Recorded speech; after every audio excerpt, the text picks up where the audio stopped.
Folks, we usually love it when the squad's here. Unfortunately, we got Sophie and I holding down the fort, but you know what? It's still May Day. It's still going to be May. The Mayflowers arrived in Foxborough 2 weeks ago tonight.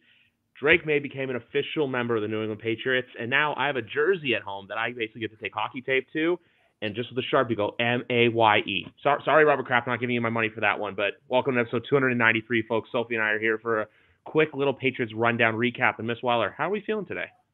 Good. I'm very excited about the Drake May era in New England, and as well about the Joe Milton era in New England. I don't want him to be forgotten. I thought, well, I'm sure we'll get into it, but I think that was a sneaky good draft pick by Elliott Wolf. So I just think it's the year of the quarterback for Patriots finally, or at least I hope so. I'm like saying this, and then it's going to be like the same thing, and everyone's going to come at me. So I guess I'm setting myself up for it. So here's the thing with that, though. No, like for me, and I know McGarvin, him and I always talked about this too for a while leading up to the draft, that we'd be okay with them double dipping at the position. And that's what they did. You know, no harm, no foul there. I know everyone saw the Nathan Rourke release, which was expected. Yeah. And then now it kind of leaves Bailey Zappi in limbo, but I feel like he's just going to be there for what he's needed for. And that's that third string emergency quarterback, break glass in case of emergency. But one thing I think he could even be a fourth stringer. I'm going to be honest. I could see him as the practice squad quarterback that they keep in the room, because that is and I'm sorry I cut you off. I did not mean to. Okay. It's I see him more because like he's someone who, out of everyone he's been in this offense for the last few years, like he's the only one who's not a completely new face, and I think they're going to want someone like that in the room who can help them, just like with help them lead the way. Jacoby Brissett has been in the system, but he hasn't been in this system recently. He was in the system with Tom. That was like, I think the Tom system needs to be like, it's completely shoved to the side. It's not, you can't relate it to what has happened in New England over the past 4 years. So look, I cut off. And that's what I meant to say, fourth stringer earlier. But the one thing I really want to emphasize right now, and a lot of people have been saying this and it bothers me, is the whole, why are they not saying Drake May is the starter day one? Why are they saying this? Yeah. And then it's like, oh, but if they do this, they back him into a corner. And the one narrative about the whole Drake May thing that kind of irks me still is the whole, you have the Tom Brady legacy to live up to, which I think how the last 4 years have gone is the furthest thing from the truth. And with this team this year, I don't know if you feel the same way as I do, but it feels like it's a clean slate. Yes. There's a direction to the future. And now that, hey, what was our top priority for re-signings going into next year that we wanted to get done before next year? The top, like for the team? Yes. It was Owenu. It was Duggar, Barmore. Those are mine. Signed. Thank you, Nicole Lynn, for the third one. But I know Nicole Lynn gets really, all the credit. She's gotten Jalen Hurts, Quinnen Williams, and Christian Barmore bags. I know who was. We were talking to Devon Godshaw today, and he was like, "Yeah, Mr. Moneybags over there." But the thing with that is, though, because you know how we're always saying, like, oh, you got to get those guys done. Now where next year with this team's direction, you know how this year everyone's like, oh, big offensive player. Next year's offseason can literally revolve around if they get a Matthew Judon extension, which if he's staying, that's signed before training camp. I'm sorry. I think that's what's going to happen. I think do it now. I'm going to be honest. I'm like, why are we waiting? Like, I think for this team, Judon is not just an integral piece on the field. He is a locker room staple. He's a fan favorite in New England, and he is huge for that locker room. Like, everyone loves him. Fans, coaches, players, like, that is a guy that if you can get him to retire as a Patriot and you can just lock him. I mean, listen, you have the money. These players that they've re-signed have gotten a decent contract, but none of them, in my opinion, have been too much. Yeah. They have been very reasonable contracts that these players have been signed to. Josh Uche is another one I should have thrown in there, who not just signed a nice deal, signed a deal that was less than he was being offered by other teams. Yeah. But it was less than he was being offered by other teams wanted him for more. He's like, no, I want to be a Patriot. So I think if Judon has that mindset and you go into a negotiation where you're like, listen, we're willing to do this. We want you. We're willing to show you we want you, but also like we want to build a team around you. I think that's how any player should be. I hate these big, massive contracts because it's like your team's not going to win when that happens. I'm sorry, because you're just giving it all to one player. Like, you think about Tom and his contract, he took cuts for years, and look at all they did. Look at what happened. Look at what they were able to bring in. The results showed. So it's something along those lines where it's like, I like the way it's treading. And then the other point I wanted to make too is now to where next year where you can give Ramondre his contract if you decide to re-sign him, because the other interesting wrinkle in there in this whole offense is what is Kevin Harris's role going into 2024, him going into his third year. And then next year is the year where you can truly go big game hunting at wide receiver because of the amount of players that are available. Which I'm going to say this right now, Brandon Ayuk probably is going to be available. We'll see about T. Higgins. I know Phil Perry today said Chris Godwin, which I found very interesting. I don't know if it was today or yesterday. I saw it on Twitter today, so that's where I take it from. But my whole thing with this team right now is that there's just the sense of direction from the draft. And even going to the draft, how everyone's like, oh, they went in all offense. Their offense was terrible last year. Like, what did you expect them to do? So where this year, if it's a 6 or 7 win team, it's better than last year. That's the thing. It's just. And I have a bit of a hot take too about the wide receiver room, which is that I'm almost like happy they didn't make a big splash and use all their money this year to get a huge wide receiver. And that is because they drafted they have multiple wide receivers now coming in who are rookies or UDFAs, whatever it may be. They're going to have those coming in. You have 2 rookie quarterbacks now and a veteran quarterback who hasn't worked with any of these guys, his familiar face is Alex Van Pelt. That's his familiar face in the locker room now. So I like that these guys now have a year to mesh together. You can have it's a year where Polk, where Baker, where, these guys can. I'm so excited to see Baker play after all he's been saying. I'm so excited to see that guy take the field. But it's a year where he gets to develop alongside Drake May, alongside Joe Milton, and they get to build their core. So when hopefully a big name receiver comes in next year, it almost is just like you slip them right in and it works. You know what I mean? Where it's not like 5 new pieces together you're trying to fit. Yeah, exactly. And like the one player even too, like the Caden Wallaces of the world really interests me as well, because everyone's saying like, oh, we're not sure how he can play and all this stuff, but you have that security at left tackle now where it's him or it's Choop. Choop. It's like one of those 2 guys. There's a C starting at left tackle for this year, and everyone's like, oh, this. And even to like the other pick, the only offensive player with Marcellus Dial. You know what? Cornerback depth is needed. We saw this last year, how deteriorated this team was through injuries. So they're just trying to basically build from the past and look and see like, hey, what happened last year? We didn't have the depth, so that if we need the depth for this year, we're set and secured. I'm wondering if Dial was brought in as like a Miles Bryant. I think it's a mix of that and a mix of he'll play special teams and then he'll like like the Marcus Jones development angle minus the offensive play structure. And then even Jaheim Bell, a tight end in round 7, because I'll be honest with you, I was saving this for McGarvin because I know he would know, like, would just know right away. But like for next year too, I already have a draft crush that's at tight end who I would love to see in New England. That's Colson Loveland from Michigan, the tight end. Because, and also too, to that point with the draft, this year's draft, they played it out perfectly. Round 1 went down. But there's all the talk about trade downs and all that stuff. Next year, I think, is the year to trade down if they want to. Think about it. Because there's going to be, like, and I know this year's quarterback class is really good, but next year, there's always going to be quarterbacks to be drafted. Yeah, agreed. And next year, you're probably going to have a lot of these, like, weird teams that are, like, quarterback needy. And, like, you know what, hey, if the Patriots are still picking in that realm where, hey, there's a quarterback dropping and another team likes it, you can trade back, get another couple picks to where you're setting yourself up for that Chicago situation so that when you feel like you're ready to go for it, guess what? You can have 2 first-round picks in 2026. Yeah. No, I 100% agree. I think this was clearly the year not to trade down, but next year will be, depending on what position they're in. But you got to suspect it will at least be middle of the pack. Let's be real. Like we're not expecting a 32 overall Super Bowl winning team right now. No, I'm expecting a year similar to what, and folks, by the way, we're 10 minutes in, but I'm going to give a quick shout out to Sophie, who had her wisdom teeth out on Monday, and she's still here chugging along. But for the next year's draft, I expect them to be like, 10th to 17th. Yeah. That's where I see them picking, 10th to 17th. 100% agree. Just if they're a double digits team or if they're a teens pick next year, look, the season went the right way. And I know everyone's saying, oh, you should have this.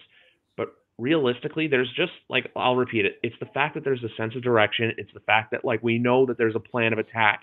And also, too, I don't know if you know this already or not, they have the number one amount of cap space going into next offseason. They do. So that's the thing. It's just like it's ripe for the taking for next year. One other point I wanted to get at, too, because I want to go off the beaten path of the draft, to the Patriots draft. Because obviously, look, we can talk about the Patriots draft all day long. But with every team this year, when you look at certain picks, and I have to get this off my chest to you guys, but if you're drafting and your team signs a quarterback for $180 million guaranteed and your GM says, hey, we're going to draft another quarterback, where do you lean on that? Because it's just the whole, like, because I always say this about the first round. It's kind of like, when you need something to when you want something. Mm-hmm. First round is not for wants. First round is for needs. If you want something, you can go get it on day 3. Mm-hmm. But the Atlanta Falcons felt like they needed another quarterback. And I feel like when there's that footage of Terry Fontenot explained to Arthur Blank about it, it looked like, when you tell your friends, hey, this is going to be a great movie, or hey, I know this great restaurant, and it turns out to be terrible, and the movie's just bad. It's just like you have to basically go and explain to yourself, hey, so why did we do this again? No, I mean, it's not like it was like a 1-year deal, too, that they signed like Cousins to. That's the thing that got me. It's like, I remember it was like when I saw that pick come in, I was like, it reminds me exactly of the Green Bay Packers with Rodgers and Love. Because I remember there was all the reports that Rodgers was upset because they didn't get him a weapon. Yep. And they just drafted another quarterback, which it turned out to work. It worked out, but who knows? Rodgers probably would have retired. I wonder if he would have retired as a Packer had they not brought Love in. Like, I don't see him leaving. I think, yeah. If that was the case, you know what I mean? Where I'm like, it set that up to happen the way it has happened. So if I was Kirk Cousins, I would be upset. I just signed this massive contract to a team that was like, I want you. And, I want to go out there and win, but I need to have the weapons to win. And instead, with that first overall pick or that 8th overall pick, you bring in another quarterback? Like, what the heck?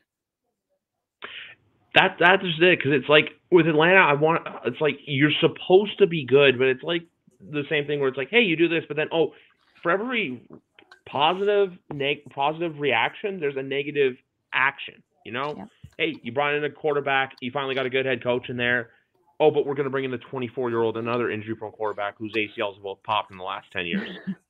That's not a knock on Michael Penix. I still say this too, that if they had lost, if Washington hadn't made it to the national championship, he would have been a top 5 pick. That's still an opinion I have, just because his Sugar Bowl film was phenomenal, and then he got knocked solely based on the national championship and getting banged around by an amazing Michigan team. Mm-hmm. There's one point about this Patriots team, because I know if there's someone on this app who is great at posting players' social content, I'm talking to her right now, folks. One thing I have to say right now, I know I always said this too, where it's just there's no matter what happens, whether it's Kendrick Bourne posting on TikTok, how there's a vibes and an aura, there's 2 things I want to talk about, and they both relate to each other.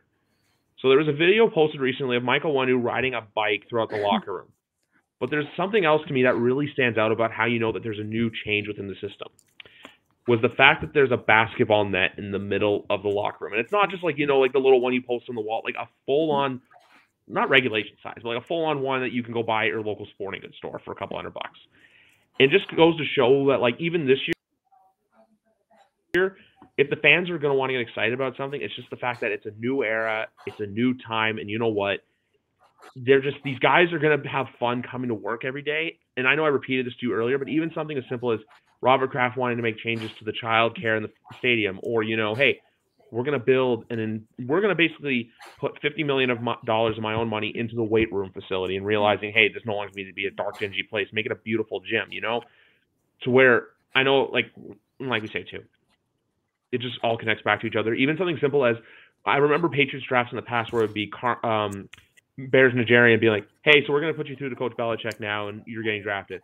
How, like, the fact that the team passed around the phone and Carmen Williams was the one to talk to Drake May first shows that, like, hey, this is a true team initiative. It's a great day to be a fan of the Patriot, or in the case of Sophie. Yeah, no, I mean, it definitely is like that everyone knows, like, I'm a fan of Michael Wenu. Like, I talk about it all the time on this podcast. That was to me the biggest re-signing for the Patriots this year. I like the way his, like, energy in the building. He doesn't say a lot, but he just, like, he's there. And that video of him riding the bicycle to this day still cracks me up when I watch it because I'm just like, that's amazing. And also, he's not the most open guy with the media always. So to see him like doing something like that, it's like, oh, that's awesome. But yeah, I mean, the basketball hoop in the locker room, I think, just shows this new era. And not to say it's nonsense, but Bill Belichick was a total no nonsense guy. Like the locker room was a locker room for football, and that's it. And I think to build this like locker room camaraderie that you want, I think that's what Gerard Mayo's all about. I think he's about a community coming together to play football. You know, Robert Kraft really emphasizes that family mindset. I think Bill Belichick was more of a team mindset. This is my team. This is my family. This is a team. Yes. I think Robert Kraft finally is someone in a leadership position that it totally embraces that family aspect. And I don't think either, you know, not saying treating him like a team was wrong. I think, you know, like again on this podcast, I've said I'm a big Bill guy. I didn't know if getting rid of him was the right call. We're going to see when the season rolls around, but I think both are very different, and I almost think it's the right call to do this totally new thing rather than try and piggyback off of Belichick, because it was clear by the end of the season the players weren't yes, that's the right word. They weren't buying in to Bill at the end of the season, and a lot of them were on Gerard Mayo's side. So this is the way to do it, to like not be Bill. Exactly. You know what? It's just like it's the place you want to come at. It's not like work where it's like, you know, like it's like, you know, those college jobs like where you go and you do your job, you clock in, you clock out, and you go home. No, this is a place where you want to come and spend your days off. It's a place where you want to be. It's a family oriented environment. But you know what, guys? We're still chugging along here. And also, too, I got to say, Sophie, I don't know if she's on a new laptop or not, but I know since last time we spoke, we had a little bit of a laptop mishap. But you know what? This is stuff I got to bring up because it's been a while since we talked. But obviously, what would a Patriots podcast be if we didn't discuss a certain roast from Sunday night? You know? And the first thing I want to add to that is the whole stuff about the Robert Kraft stuff that was said. I don't need to say what was said. We all know what was said. And the whole Tom Brady getting mad and everyone online being like, oh, man, it's a roast. I understand it for why Tom did it because, look, I don't think he's trying to protect Kraft. I think it's just how he views him as a dad, and also the fact, too, that Kraft wasn't directly involved in the roast. Like, obviously, look, he got involved, but, you know, it wasn't said like, hey, like this, because I got to imagine Netflix probably went to him and said, hey, what can we say and what can't we say? And now I'm not one for, you know, like things you can't say. Or obviously, look, there's lines you can cross and then there's lines where you don't cross. Where like the one, I'm blanking on the guy's name. I didn't even know who he was until Sunday, Trevor, who came out and basically blasted the entire room, starting with Dana White. Hinchcliffe. You know, but then when Ross says that and then Tom Brady basically gets mad, it's like, don't do that. Like even a comedian I follow from that show, Andrew Schultz, I'm a really big fan of his. He said on his show that like, look, they were told like, no, like they were told straight up, like saying, because he was going to say something about like Robert Kraft and like happy ending, but then when it got run by, they were like, yeah, no, Tom doesn't want any of that, which is fair and fine. But overall, a successful event. You had your divorced parents show up. It's like when the divorced parents show up for graduation. But more than anything, this felt like true closure. And I know in about a month from now, literally, in almost a month from now, we're going to get Tom Brady, you know, full circle. But this felt like a true closure moment for him, for the Patriots. You know, like being back with everyone and like just cutting everyone up and honestly just roasting everyone. That's the vibe I got from it. I wrote a whole column on just how it was closure. You know, because I'm from New England. I've lived in Massachusetts I went to school here. Like I have literally never left this state. Whether that's a good thing or a bad thing, who knows? I'll let you know at a later date. But I have seen you know, when I was born, it was the start of the Patriots dynasty to now. And so this was like a full circle. Cause like, you know, I've watched every Super Bowl. I've been there and seen it all. So it was like when you see all the hardships and like when, you know, when Brady left and then when the mutual parting of ways with Bill, it's like, it literally does feel like the family is breaking up because you got so used to these people for 20 years of just being like so important in your life every Sunday for so long. So it really did feel like closure. Listen, I don't, you know, you can see it on Bill's face. I don't think he's thrilled with Kraft, but the fact that they could be in a room together, cheers, smile, and just celebrate 24 years of success, or actually it's more like 20. The 4 years weren't. It's 20 years of success. Let's be real. But that they could just celebrate that is huge. The fact that Tom was he truly loves Bill. That to me was one of the biggest points I got out of that rose, was like his love for his coach. You know, you hear about these like two type A personalities in a room together. It didn't work in New England. No, it worked. They clashed at the end. Yes, that was going to happen. You have two stars who both think they're right. Okay, that's always going to be the case.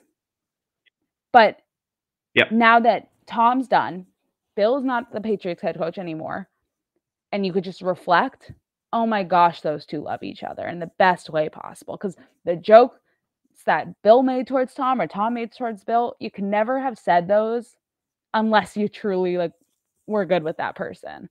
So no, I think the roast overall was great closure. I, as a whole, enjoyed it. There were some that I think definitely crossed the line. At least for me, wasn't a huge fan of. There was like one line of or one particular topic I wasn't a huge fan of, and that was the Hernandez stuff. I think that could have been left out of the. That's just my personal opinion on the matter. But you know, I thought Nikki Glazer was hysterical. She had that the crypto joke to me is like replaying in my head of like the Gronk, like, me know that's not real money. Like, I want that on a t-shirt.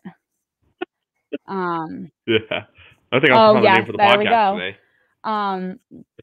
Like things like that. So there were just like some really great moments, and I loved seeing the one person who always like can just crack me up by their reaction is Julian Edelman and Gronk, like the two of them sitting next to each other. And it's also like, then you add in Kevin Hart, who anytime something made him laugh so hard, he had to stand up and like walk.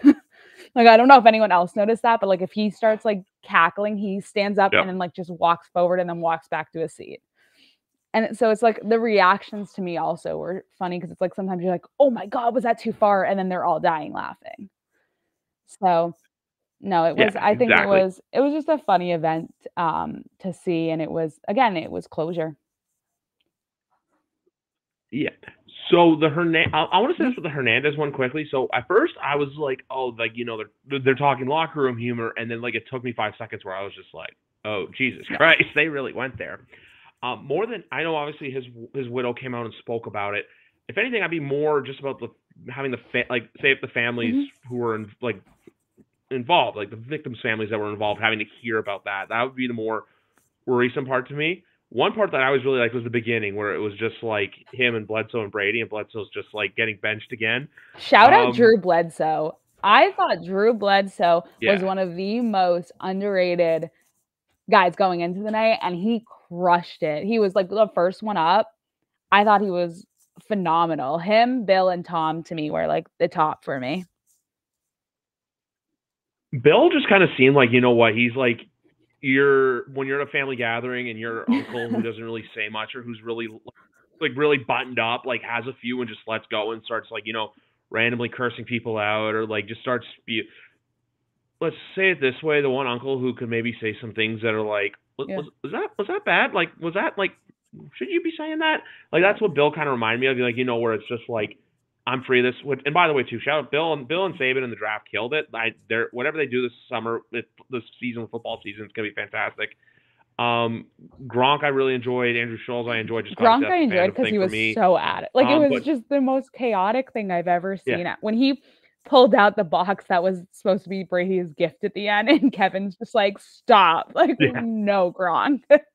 Look at like, oh, sorry. Sorry, I had to say that. The Matt Light joke too, where it's just like, oh yeah, he's grown, so we know he's always full of shit. There's that joke that made me laugh, but man, the best joke of the night still to me was Tom Brady saying Bill Belichick always talks about what rings the best, and goes right into the joke about him on that Ring doorbell camera from back in the fall. You know the one I'm talking about? Oh, I know.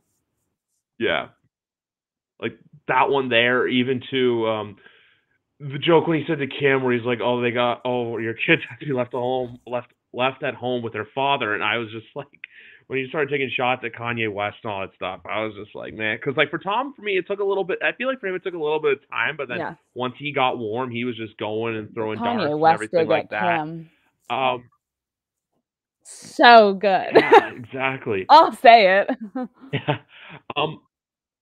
So obviously we're talking about Brady right now. We're talking about all these celebrities, but I want to take things back to a celebrity that you're very fond of. More importantly, her partner. Oh, I want to talk about her.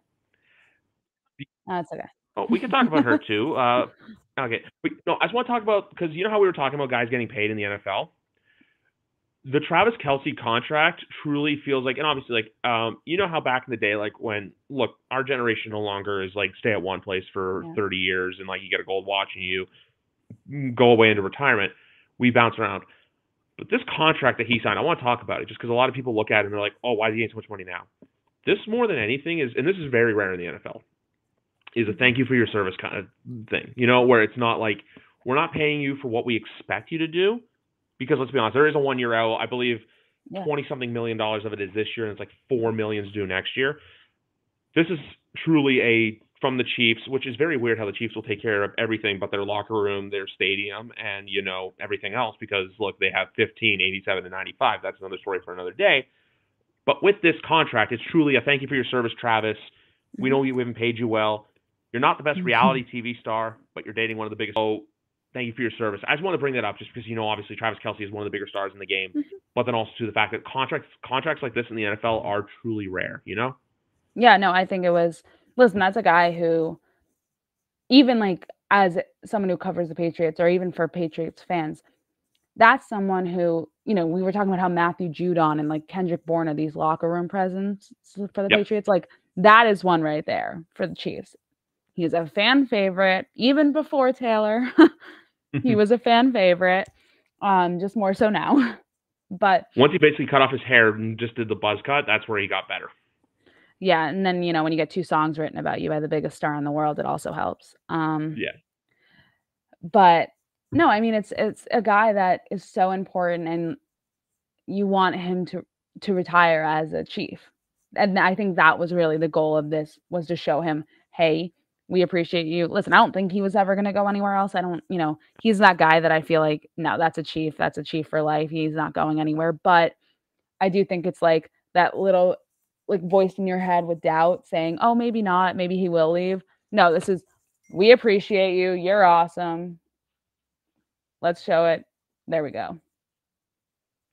Exactly. That's exactly it. It's kind of like, hey, thank you for your service. We're going to pay you like this. We don't expect you to be like, I still expect to be good, but like, I don't think you should expect to be all pro good anymore. Yeah. So and that's not a knock on him. That's just saying, look, it's age and everything like this. And I still have the theory too that, hey, they're going to tell him for 17 games of the year, do whatever you want. We need you for 3 to 4 games of the year where you become a psychopath again. Before we wrap up today, I have a couple more questions I want to ask you. So obviously, look, we thought it was going to be tonight. We thought it was going to be tonight, but it's not. So you get to enjoy your Celtics. But next Wednesday night, the schedule comes out, and folks, that's when we will be back. The 3 of us. We're going to be back. I don't know if the Celtics are playing or if either Boston team is playing, but it is an 8 p.m. schedule release. So probably right an hour after, because you got to give me a bit of time to write. So here's the thing with that. We're going to know the schedule by because whether it's you, whether it's Callahan, whether it's Kide, whether it's Lazar, whether it's Barth, everyone's going to get this stuff leaked out. Like there's going to, and also too, folks, if you fall for fakes, you know, that's not actually, it's not as much jail time as falling for the fake insiders during free agency. Yeah. But it's still like, don't be duped, because there's going to be a million different, like people are going to create random Twitter accounts and just post random schedules throughout the next little while. So a couple questions I want to ask you. One is about the Patriots, but one is about the big opening game. Obviously, we know Green Bay and Philly going to Brazil on the Friday night.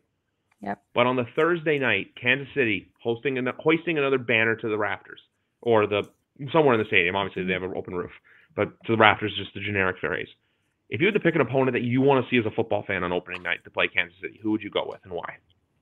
So I did hear, and this could just I doubt it will happen because this is like rubbing salt in the wound, but there's a Super Bowl rematch this year. The Chiefs, I believe, are they are playing the 49ers, if I'm not mistaken. So that would be the all-time, would just be like, you ended the season on this like note of, and what a game that was too, like to end the season on. And then you start a new season with a game of that caliber. So that I don't think that would ever happen, but that would be my pick.